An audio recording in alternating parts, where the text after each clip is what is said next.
Perkenalkan, nama saya Ade Rahmalia. Saya mahasiswi Universitas Riau, jurusan Ilmu Komputer Program Studi Sistem Informasi angkatan 2019 NIM 1903 11 13 55. Sebelum memasuki bagaimana sih cara perhitungan diagram PERT itu, di sini saya akan mengulas sedikit apa itu PERT. PERT atau Program Evaluation and Review Technique merupakan alat yang digunakan untuk menjadwalkan, mengatur, dan memetakan tugas dalam suatu proyek. Tujuan dari PERT itu sendiri apa sih? Tujuan dari PERT itu sendiri ialah mencapai suatu tarif tertentu di mana waktu merupakan dasar penting dari PERT dalam menyelesaikan kegiatan-kegiatan bagi suatu proyek. Ada 3 poin dalam PERT masuk ke dalam perkiraannya. Yang pertama, perkiraan normal. Yang kedua, perkiraan optimis atau perkiraan yang paling cepat. Dan yang ketiga ialah perkiraan pesimis atau perkiraan yang paling lambat. Di sini saya akan mulai bagaimana sih cara menghitung diagram PERT, dan di sini saya menggunakan tool Microsoft Excel. Dan Microsoft Excel saya ini Microsoft Excel 2010. Nah, menggunakan Microsoft Excel 2000 berapa saja tidak masalah, yang penting Microsoft Excel. Alasan saya mengapa menggunakan Microsoft Excel dalam perhitungan diagram PERT dikarenakan agar mempermudah saya dalam perhitungannya.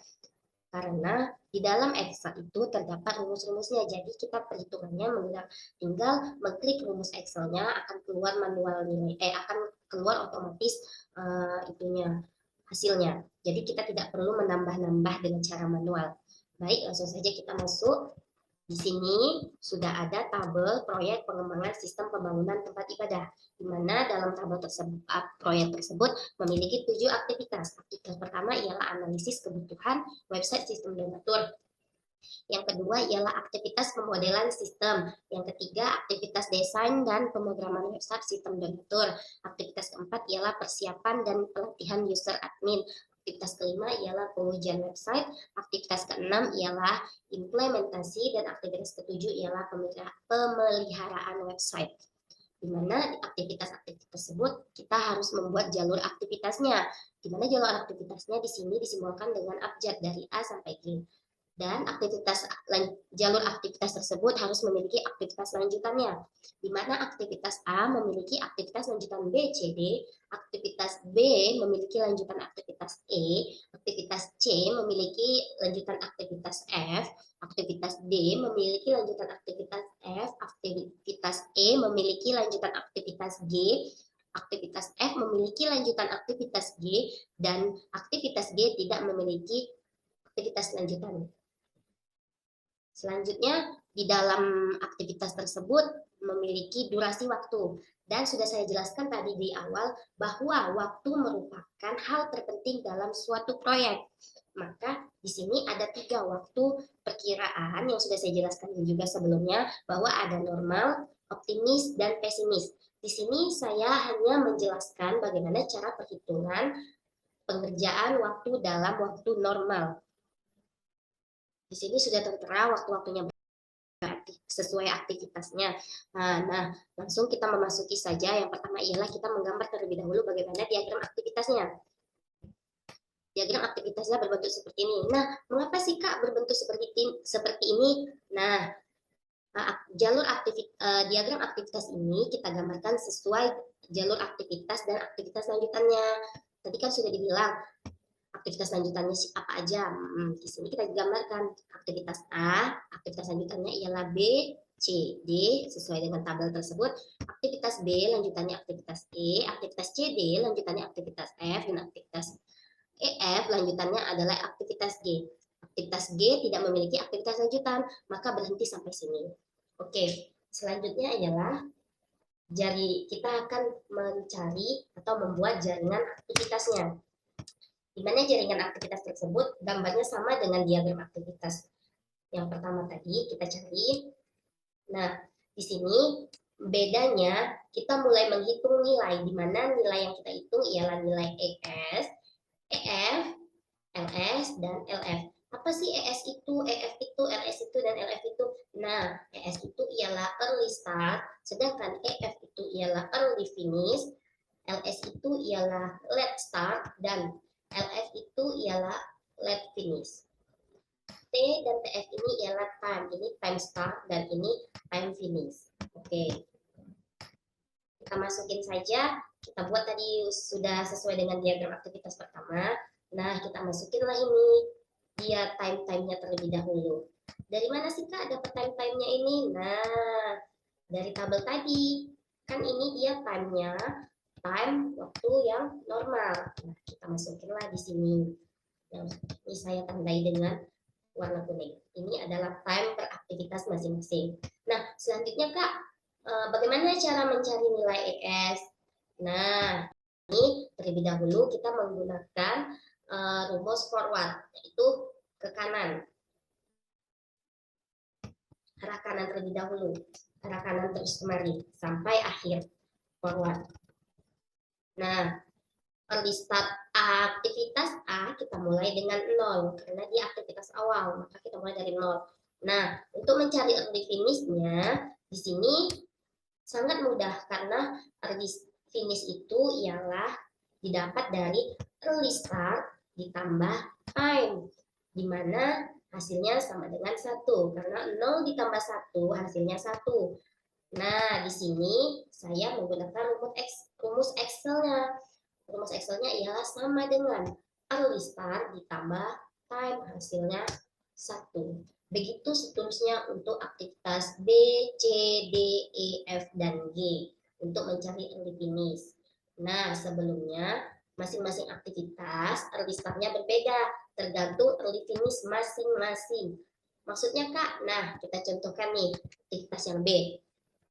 Di sini kan early finish aktivitas A1, makanya kita pindahkanlah di sini jadinya early start bagi aktivitas B itu 1, aktivitas C juga early startnya 1, dan aktivitas D early startnya juga 1. Karena aktivitas B, C, dan D itu adalah lanjutan dari aktivitas A. Oke, nah udah dapat nilai early startnya, maka kita mencari nilai early finish. Sini kok bisa 9 Kak? Nah, cara nyari early finish tuh sama dengan aktivitas A yang sudah saya jelaskan tadi, bahwa nilai early start ditambah time, dapatlah dia 9. 1 tambah 8, 9. Nah, rumusnya sama juga menggunakan rumus Excel. Di sini saya menggunakan rumus Excel, yaitu di mana rumus Excel-nya sama dengan, ingat di Excel itu kuncinya kalau rumus harus dibuat dulu sama dengan, awalnya wajib sekali sama dengan. Nah, jadinya sama dengan early start ditambah time, hasilnya 9 tuh. Begitu juga dengan aktivitas C dan D. Nah, lanjut di sini aktivitas E. Early start finish-nya tadi kan bernilai 9, maka dimulai early start-nya ialah 9 karena dari aktivitas B. Karena kan E ini aktivitas lanjutan dari aktivitas B. Nah, disinilah kita tinggal mencari aktivitas E yaitu nilai early finish. Nah, 9 tambah 5, 14. Sama, saya juga menggunakan rumus Excel-nya. Nah, lanjut aktivitas F. Nah, di sini nih, karena dia ada dua aktivitas yang sama sebelumnya, maka kita harus mencari nilai maksimumnya atau nilai yang lebih besar. Mengapa nilai yang lebih besar sih Kak? Karena di sini kita menggunakan metode forward, di mana dari kiri ke kanan. Nah, itu dia yang kita pilih adalah nilai terbesarnya atau nilai max-nya. Nah, di sini di antara aktivitas C dan aktivitas D, nilai terbesar ialah di aktivitas C, yaitu 11. Makanya kita masukkan nilai early start di aktivitas F itu ialah 11. Maka 11 ditambah time-nya itu 12 sama dengan 23. Di sini saya juga menggunakan rumus Excel-nya. Maka dapat hasilnya 23. Nah, begitu juga dengan aktivitas G. Karena kita menggunakan metode forward, nah, di sini harus melihat nilai yang lebih besar atau nilai maksimum antara aktivitas F dan aktivitas E. Nah, aktivitas yang memiliki nilai maksimum ialah aktivitas F sebesar 23. Maka di sini early start bagi aktivitas G kita buatnya 23. Maka 23 ditambah 27 dapatlah early finish-nya 30. Di sini saya juga menggunakan rumus Excel yang sama, hasilnya sama 30. Sesudah kita mendapatkan nilai early start dan early finish nih, maka selanjutnya kita mencari nilai left start. Kak, kenapa bisa 30. Nah, kalau let finishnya kita turunkan saja early finishnya ke bawah. Itulah nilai itulah nilai let finish. Sudah mendapatkan nilai let finish, selanjutnya kita mencari nilai let start. Nah, cara mencari nilai let start ini ialah dengan menggunakan rumus let finish dikurang time. Kok dikurang, Kak? Tadi kan ditambah. Oke. Yang tadi itu ditambah dikarenakan menggunakan metode forward. Ialah nilai yang terbesar. Dan dia itu nilainya antara untuk mencari F itu dijumlah, ditambah. Sedangkan untuk mencari nilai left start dan left finish, kita menggunakan metode backward, yaitu nilai minimum atau nilai terkecil, di mana untuk mencari left startnya nanti kita kurangkan antara left finish dengan time. Jadi dapatlah dia ini 23 untuk nilai left start bagi aktivitas G. Dan saya juga menggunakan menggunakan rumus di Excel sama seperti tadi, cuman simbolnya ini operatornya ini dikurang. Yang tadi karena forward dia ditambah, yang ini backward ini dikurang. Nah, ini kok bisa 0, Kak? Oke, nyari time finishnya itu ialah left finish dikurang earth finish, dan left start dikurang early start. 30 kurang 30, 0. 23 kurang 23, 0. Oke, sudah dapat semuanya. Lanjut, kita mencari nilai let finish dan let start bagi aktivitas E dan F. Nah, di sini tinggal kita pindahkan saja, masukkan, karena dia cuma ada satu aktivitas sesudahnya, satu aktivitas sebelumnya tadi. Makanya di sini tadi let startnya 23, maka kita masukkan di sini let finishnya 23, dan di aktivitas F juga 23. Nah, kita hitung dulu yang di aktivitas E. Cara menghitungnya sama seperti tadi, bahwa untuk mencari nilai let start itu menggunakan